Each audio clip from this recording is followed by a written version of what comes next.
کہ اس کا شوہر کھیت سے آ رہا ہو تھک تھکا کر کے، اور پتہ ہے کہ اتنے بجے میرا شوہر دروازہ کھٹکھٹائے گا، تو اپنے آپ کو بند سمر کر کے رہے اور کہے کہ آئیے میرے سرتاج، آپ تھک کر کے آئے ہیں، یہ سامان لائیے، آپ کو ہاتھ دھو کر کے آئیے، میں آپ کے لیے فلاں سامان تیار کر کے لاتی ہوں۔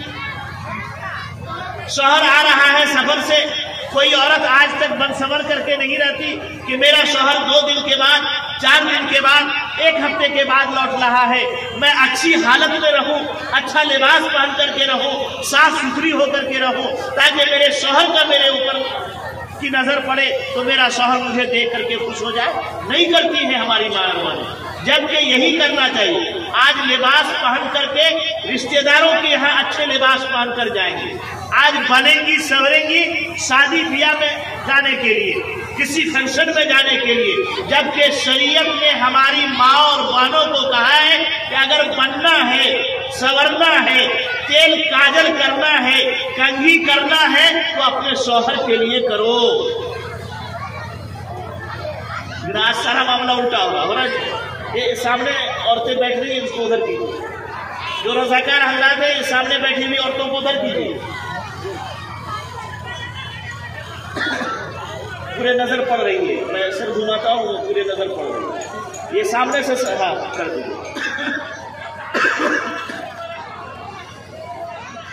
تو اس نے اپنے بچے کو چادر اڑا کر لٹا دیا، مرے ہوئے بچے کو۔ شوہر آئے، خوشبو ملی اور کھانا تیار کیا، شوہر کو کھلایا، عشاء کی نماز پڑھی دونوں میاں بیوی نے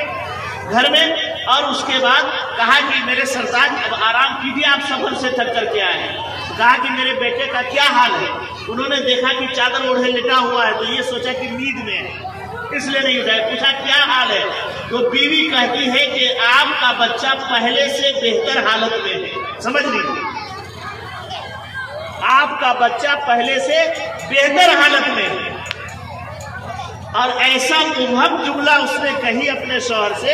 شوہر نے یہ سمجھا کہ بخار کی حالت میں تھا، اب گویا کہ الحمدللہ ہمارا بچہ صحت مند ہو گیا، بخار وغیرہ ختم ہو گیا۔ سوتے وقت دونوں میاں بیوی گفتگو کر رہے ہیں، بیوی کہہ رہی ہے کہ میرے سرتاج ایک مسئلہ بتلائیے۔ دیکھیے عورت ہو تو ایسی ہو، میرے سرتاج ایک مسئلہ بتلائیے میرے شوہر۔ کہا پوچھو کیا بات ہے؟ کہا کہ دیکھیے پڑوس کا ایک آدمی آپ کے پاس 10 دینار 10 درہم یا کوئی چیز بطور امانت کے رکھ دے، اور کچھ دن کے بعد آئے اور کہے کہ بھائی صاحب میں نے جو کچھ آپ کو امانت کے طور پر رکھنے کے لیے دیا تھا وہ مجھے لوٹا دیجیے، تو آپ کا کیا فریضہ بنتا ہے؟ کہا کہ اس میں فریضہ کی کیا بات ہے، امانت ہے، اس کو ہر حال میں صاحب امانت کو لوٹا دینا چاہیے، اگر نہیں لوٹاتا ہے تو وہ جرم کرتا ہے، گنہگار ہے۔ اس کے بعد شوہر سے بیوی کہتی ہے کہ اے میرے سرتاج، اے میرے شوہر،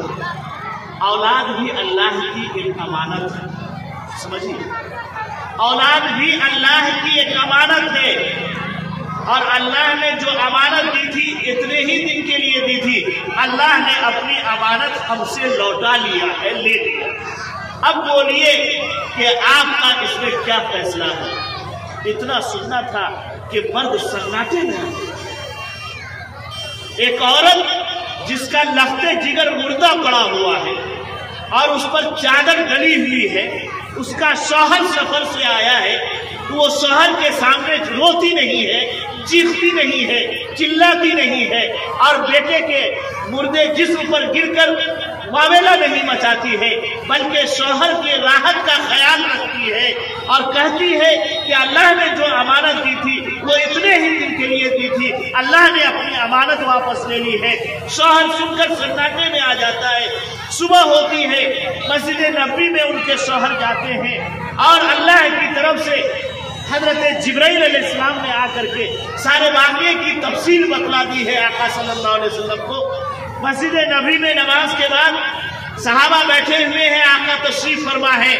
وہ صحابی کھڑے ہوئے اور عرض کیا کہ آقا صلی اللہ علیہ وسلم،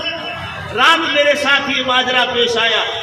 اور میری بیوی نے میرا اس طرح استقبال کیا جبکہ میرا بچہ مردہ پڑا ہوا تھا۔ کہا کہ سنو اے میرے دوست، اللہ نے تم سے ایک لڑکا لیا ہے، یاد رکھو اسی بیوی سے تمہاری جو نسل چلے گی اس کی کئی نسلوں میں صرف حافظ قرآن اور علماء ہی پیدا ہو۔